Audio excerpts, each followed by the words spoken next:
السلام علیکم ورحمۃ اللہ وبرکاتہ۔ اعوذ باللہ من الشیطان الرجیم، بسم اللہ الرحمن الرحیم۔ ربنا وابعث فیہم رسولا منہم يتلو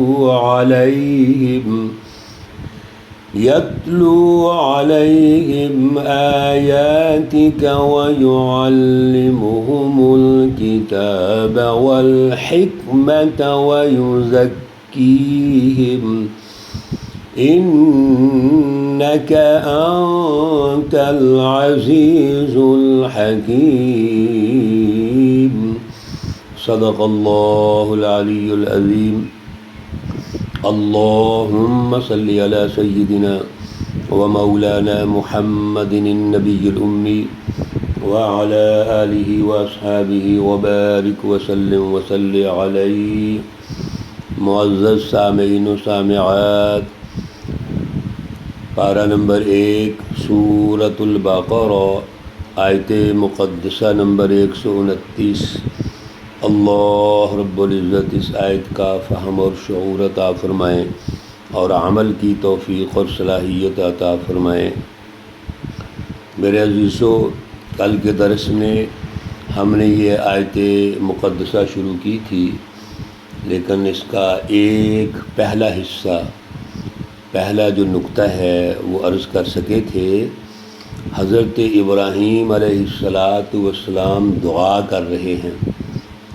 کیا دعا کر رہے ہیں کہ اے ہمارے پروردگار، ربنا، اے ہمارے پروردگار، ایک رسول بھیج، کن میں؟ بنی اسماعیل میں، میری اولاد میں، جو انہی میں سے ہو۔ اب وہ 4 کام کرے گا۔ پہلا کام یہ ہے کہ یتلو علیہم آیاتی، وہ اللہ رب العزت کی کلام مقدس کی آیات کی تلاوت کرے گا۔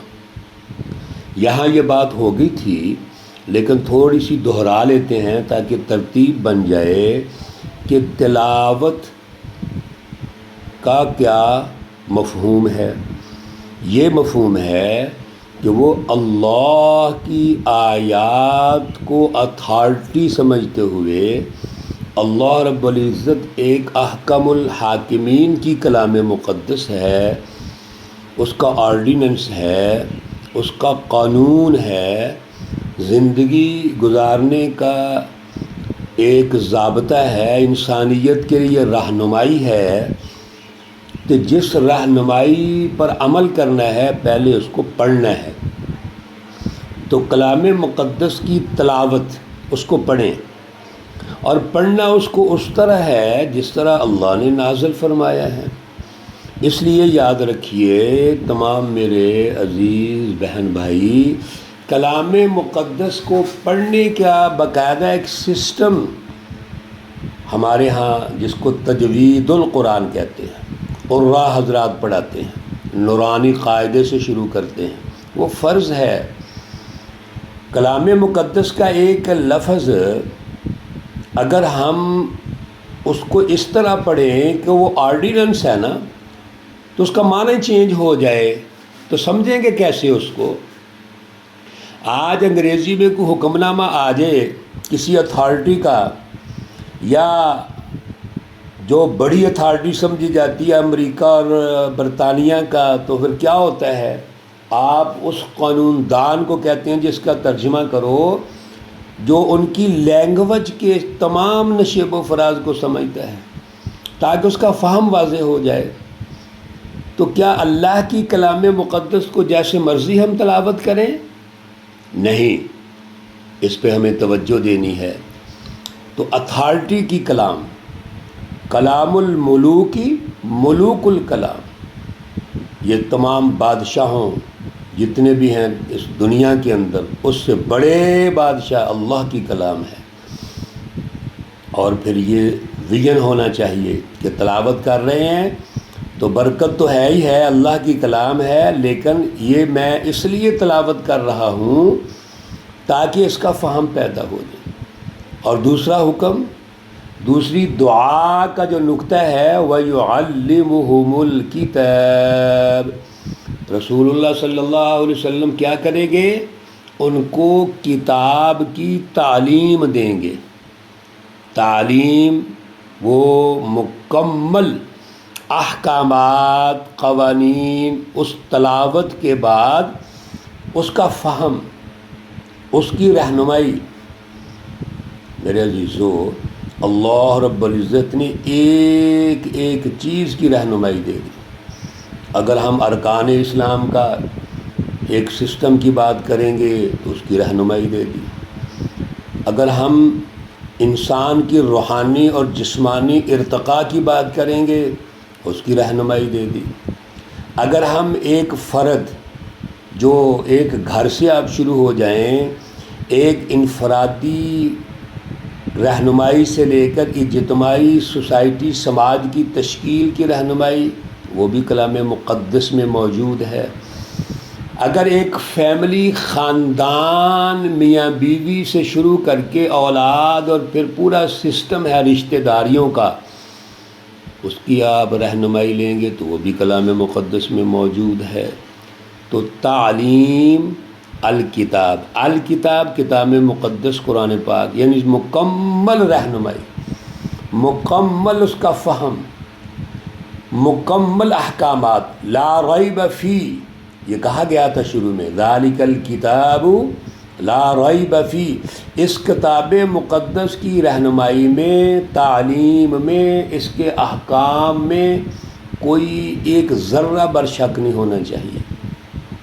یہ اللہ کی کلام ہے، تلاوت، اور یہ ہماری رہنمائی کے لیے ہے، تعلیم۔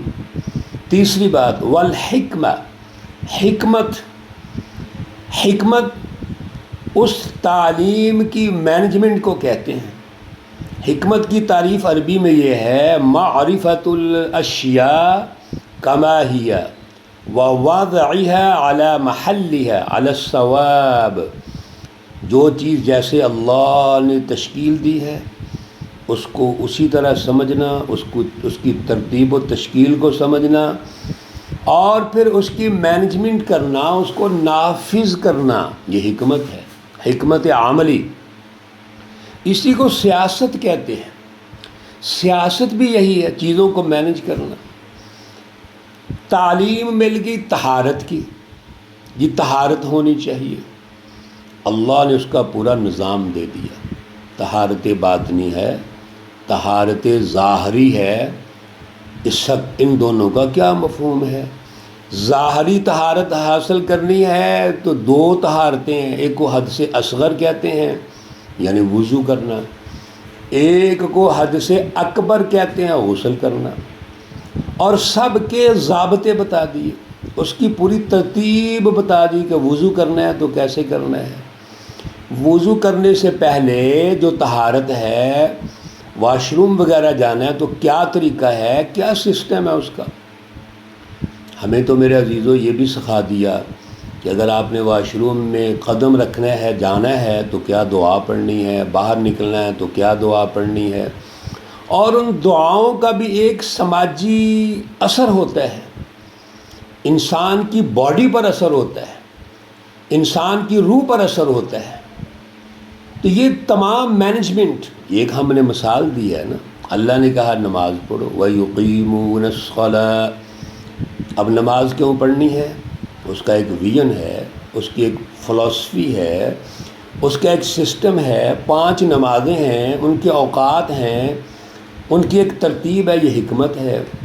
سیاسی نظام قائم کرنا ہے، انسانوں کی فلاح و بہبود کے لیے ایک سیاسی نظام کیسا ہونا چاہیے، معاشی نظام کیسا ہونا چاہیے، سائنسی نظام کیسا ہونا چاہیے، یہ سب حکمت میں آتا ہے۔ یہ میرے عزیزو حکمت عملی ہے۔ تو سب سے پہلے تلاوت آیات، پھر قوانین، شریعت جس کو کہتے ہیں، اور پھر حکمت اور سیاست، اور چوتھے نمبر پر ہے وَيُزَكِّيهِمْ، ان کا تزکیہ کریں۔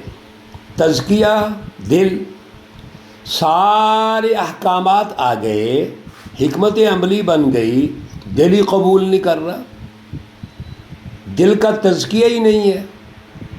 اب دل اللہ سے جوڑنا ہے، جب تک ہمارے قلوب تک تزکیہ نہ ہو، یعنی اس میں اللہ کی پہچان نہ ہو، اس اتھارٹی کا احساس نہ ہو، اور پھر تعلیم کتاب کا فہم ہی نہ ہو، اور پھر اس کی مینجمنٹ ہی نہیں ہے، تو دل اللہ سے دور ہوگا، عمل کیسے ہوگا؟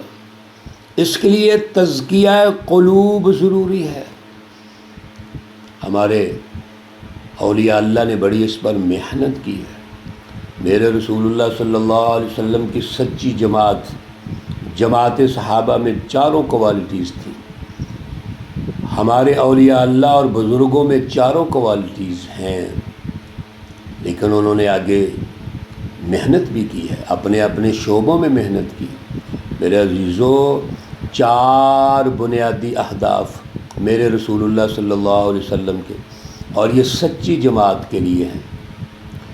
تو تلاوت آیات جس طرح اللہ کا حکم ہے، کتاب کی تعلیم مکمل رہنمائی سمجھتے ہوئے، حکمت اس کی مینجمنٹ، اس کا عملی نفاذ، اور دلوں کو اللہ سے جوڑنا ہے، اور دلوں کو اللہ سے اس طرح جوڑنا ہے کہ تمام تر کوشش کے بعد پھر اللہ سے کہنا ہے وَتُبْ عَلَيْنَا، اے اللہ تو ہم پر رجوع فرما لے، ہمیں معاف فرما دے۔ کیوں؟ اِنَّكَ أَنْتَ التَّوَّابُ الرَّحِيمُ، تو ہی توبہ قبول کرنے والا ہے، مہربان ہے۔